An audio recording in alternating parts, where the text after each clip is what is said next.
구독하셨나요? 설명을 이거 하려고 유튜브에 한 30몇 개 찾아봤는데 다 똑같아. 설명하는 게 그냥 벤다그라서 막 경우의 수를 나눠서 결론적으로 그러니 이렇게 돼야 된다 라고 찾는데, 솔직히 좀 이렇게 확답적으로 니들한테 알려주고 싶어서 쌤이 연구를 많이 해봤고요. 그래서 쏘놉니다. A 합집합 X라는 표현이 B 합집합 X에 대해서의 부분집합 역할을 한다 라는 표현이 뜨면, 이 표현이 뜨면은 우리한테는 A 차집합 B라는 표현은 X의 부분집합이다 라고 이제는 시험이 한 달밖에 안 남았으니 외워주시면 됩니다. 무슨 말인지 알겠죠? 요거를 외워주시면 되고, 하나 더, A 교집합 X가 B 교 X에 해당되는 부분집합을 갖게 되면 얘는 A 차집합 B라는 녀석이 그거랑 X에 대해서의 교집합을 조사하면 그 녀석은 공집합, 즉 둘 사이의 관계는 서로서 관계에 해당이 된다 라고 해당되는 표현들을 이제 외워주시면 되는데, 그 이유를 설명을 해드릴 거고 오늘 이거 하나를 설명을 해드릴 거예요. 무슨 말인지 알겠지만, 그래서 그거를 기반으로 다음부터는 외워서 푸시면 됩니다. 참고로 이 밑에 있는 이 표현은 이렇게 정리가 되기 때문에 X라는 표현이 A 차집합 B에 대해서의 여집합에 속한다 이렇게 정리가 됩니다. 오케이, 그래서 알고 계시면 문제를 쉽게 풀 수 있으니까 알고 계시는 거고요.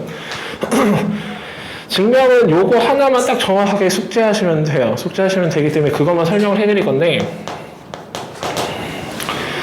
A라는 영역을 그려보고요, B라는 영역을 그려봅니다.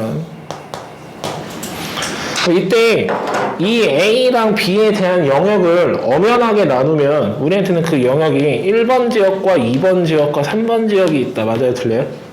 그렇죠? 이렇게 정리가 되고, 이때 A의 합집합 X라는 영역을 만들면 그 영역은 1번 영역과 2번 영역을 더한 게 현재 A죠? 거기에 어떠한 알파라는 영역이 추가적으로 생길 거예요. 그리고 그 알파라는 영역은 누구 때문에 생기는 거죠? 얘는 집합 X 때문에 생기는 새로운 영역들이 생기겠죠. 물론 안 생길 수도 있죠. 안 생길 수도 있지만 만약에 생긴다 하면은 X 때문에 생기는 녀석들이죠. 그렇게 인지해 주시면 되고요. 네, B의 합집합 X라는 녀석을 만들어 주시면 2번 지역과 3번 지역을 기준으로 얘도 알파라는 지역이 생길 건데, 얘도 해당되는 얘도 누구 때문에 생겨요? 집합 X 때문에 생겨요. 그렇죠? 집합 X 때문에 생길 건데, 이때 참고로 위에 있는 알파랑 밑에 있는 알파가 다를 수도 있죠. 그렇죠? 왜? 그 해당되는 원소들이 얘네들이 갖고 있으면 둘이 다를 수도 있으니까, 엄연하게 따지면. 그렇죠? 그러니까 알파 1과 알파 2라 볼 건데, 근데 둘 다 누구한테 기반으로 탄생하는 애들이에요? 얘네들은 집합 X를 기반으로 탄생하는 애들이라 생각해 놓으시면 되죠. 됐나요? 그렇게 생각을 해 놓으시면 되고, 그럼 이때 A 합집합 X가 B 합집합 X에 포함이 되고 싶어요. 포함이 되고 싶으면 일단 둘이 동시에 겹치는 애들은 굳이 내가 생각할 필요가 없죠.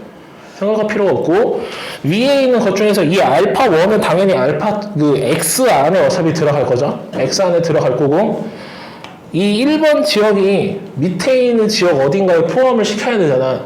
시켜야 되는데, 그때 해당되는 이 3번 지역과 1번 지역은 위에 있는 걸 보니까 서로 무슨 관계예요? 1번과 3번 지역은 서로 무슨 관계죠? 집합에? 서로서 관계죠. 그렇죠? 그러면 1번은 3번에 속할 수 있다, 없다? 없다. 그럼 우리는 이게 성립하기 위해서는 1번이라는 지역이 알파2라는 영역 안에 속해야 된다라고 정리할 수 있고, 이 알파2라는 영역은 집합 X를 기반으로 탄생하기 때문에 X 안에 존재한다고 정리가 되죠. 따라서 이로 인해 1번 지역에 해당되는 표현이 A 차집합 B라는 녀석이니까 그것이 X 안에 포함이 돼 있어야 된다 라고 최종 정리가 되죠. 맞아요. 그래서 이거를 기반으로 제일 위에 있게 만들어지고, 걔를 가지고 나머지 표현들은 다 만들 수가 있는데, 그래서 볼 거예요. 응용 첫 번째에서는 A 합집합 X라는 표현과 B 합집합 X라는 표현이 같고 싶은데, 우리가 배운 과정에서 서로 같은 집합에 둘 다 쌍방으로 이렇게 부분집합 기호를 가지고 있다. 맞아요? 틀려요? 그렇죠. 이렇게 쌍방으로 가지고 있는 것을 우리가 서로 같은 집합이라고 표현을 하죠. 그때 A 합집합 X가 B 합집합 X의 부분집합 역할을 하는 건 이미 위의 걸 통해서 이렇게 증명이 됐잖아요. 그럼 우리한테는 A 차집합 B라는 녀석이 X에 포함이 돼야 된다고 정리가 될 거고, 반대로 되는 녀석도 있죠, 현재. 그럼 반대로 되는 건 어떻게 되겠어? 그대로 정리해 주시면 B 차집합 X라는 표현이 X의 부분집합 역할을 한다 라고 정리가 되죠. 그렇죠? 그래서 여기서 정리가 되면서 우리는 결론적으로 이 두 녀석이 X에 다 포함이 돼야 되는데, 얘랑 얘를 합한 거를 우리가 뭐라 불러요? 대칭 차집합이라 부르죠. 그렇죠? 그래서 우리는 A와 B의 대칭 차집합이 X의 부분집합 역할을 해야지만 해당되는 이 표현을 만족시킬 수 있다고 정리가 되죠. 그래서 지금 이거 하나를 기반으로 여기가 자연스럽게 유도가 되는 과정이고요. 그 다음에 응용 두 번째는 A 교집합 X가 B 교집합 X의 부분집합 역할을 하고 싶어요. 우리가 가지고 있는 애들은 합집합에 대한 표현만 지금 증명을 해놨잖아, 그치? 그럼 여기서 가운데가 합집합이 들어오게끔 만들고 싶으니까 여기에 대우의 표현을 만들 거야. 지금 그 부분집합 기호가 화살표의 방향과 똑같잖아요. 그렇죠? 그럼 그거의 대우는 이것이 아니다가 일로 오면 되고 이것이 아니다가 일로 가면 되죠. 맞습니까? 그럼 이 말은 결론적으로 비교집합 X라는 표현의 여집합이라는 표현이 우리한테는 A교 X에 대해서의 여집합이다 이렇게 표현할 수 있어요? 없어요? 만들 수 있죠. 이게 결국 명제로 따지면 대우잖아요. 명제와 대우. 그리고 여기서 이게 드모르간을 써주시면 비여집합의 합집합의 X의 여집합이라는 표현이 A의 여집합의 합집합의 X의 여집합이다 이렇게 표현이 만들어지고, 합집합에 관련된 표현은 우리가 여기서 증명을 했고, 등호는 이거 교집합만 있었으니까 이렇게 증명이 된다며, 그치? 그러면 지금 보면 이 자리를 통해서 여기서 얘를 그대로 빼주면 되죠. 그럼 빼주시면 비여집합의 차집합의 A의 여집합이라는 표현이 X에 대해서의 여집합에 속해야 된다 라고 표현이 되죠. 현재 이거 하나 가지고 다 만들 수 있는 표현의 식이니까. 그럼 이때 해당되는 이 표현이 비여집합의 교집합의 A다. 맞아요? 틀려요? 그리고 이 말은 결국 이렇게 해석하면 뭘로 바뀌어요? A 차집합 B라고 모양이 바뀌죠. 그렇죠?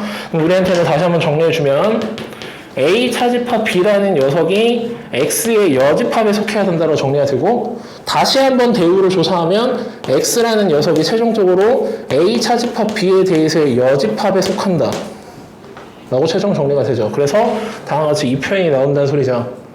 그리고 이 표현이 나왔다는 소리는 위에 있는 이 표현은 서로서 관계에 놓이게 된다 라고 표현이 되고요. 그럼 얘를 기준으로 마지막으로 증명이 되는 거는, 마지막 응용 세 번째는 A의 교집합의 X에 해당되는 표현과 B 교에 대해서의 X에 해당되는 표현이 서로 같다라고 나왔어요. 그럼 이번에도 같다는 이렇게랑 이렇게가 있는 거라며, 그치? 그럼 이미 이 저를 통해서 여기 하나가 증명이 됐잖아요. X가 A 차집합 B에 대해서의 여집합에 속해야 되고, 또 하나는 X가 B 차집합 A의 여집합에 속해야 된다. 맞아요? 틀려요? 이렇게 정리가 되죠. 그리고 이때 X가 여기에도 속하고 여기에도 속한다는 소리는 둘의 어디에 존재해야 된다. 둘의 교집합 안에 존재를 해야 된다고 정리가 되죠. 됐습니까? 오케이? 따라서 우리한테는 X라는 표현이 A 차집합 B의 여집합과 가운데 교집합에 대해서 B 차집합 A에 대해서의 여집합으로 정리가 되면, 이 표현을 크게 보면은 드모르간을 쓸 수 있죠. 그럼 만들어주시면 A 차집합 B라는 녀석과 B 차집합 A, 가운데 합집합으로 바꿔야겠죠? B 차집합 A의 전체의 여집합, 그 녀석에 X가 포함이 된다라 정리가 되고, 이게 다시 한번 A와 B의 뭐예요? 대칭 차집합이죠. 따라서 우리는 A와 B의 대칭 차집합에 대해서 그 녀석의 여집합에 X는 속하게끔 정리를 해야 된다 라고 표현을 이제 만들 수 있죠. 여러분들이 지금 봤을 때 이런 문제들이 나오면 학생들이 많이 헷갈려 한단 말이에요. 생각보다 생각보다 헷갈려 하는데 그 부분을 쌤이 이렇게 딱 정확하게 정리를 해드린 거니 여러분들 숙제하시는 거는 이 부분을 정확하게 숙지를 해주시면 됩니다. 됐죠? 이 부분을 정확하게 숙지를 해드리시면 되고요. 이제 이 문제를 딱 봤을 때 이렇게 딱 보는 거예요. 합집합과 합집합이 같았다고? 아, 그러면 A와 B에 대해서의 대칭 차집합이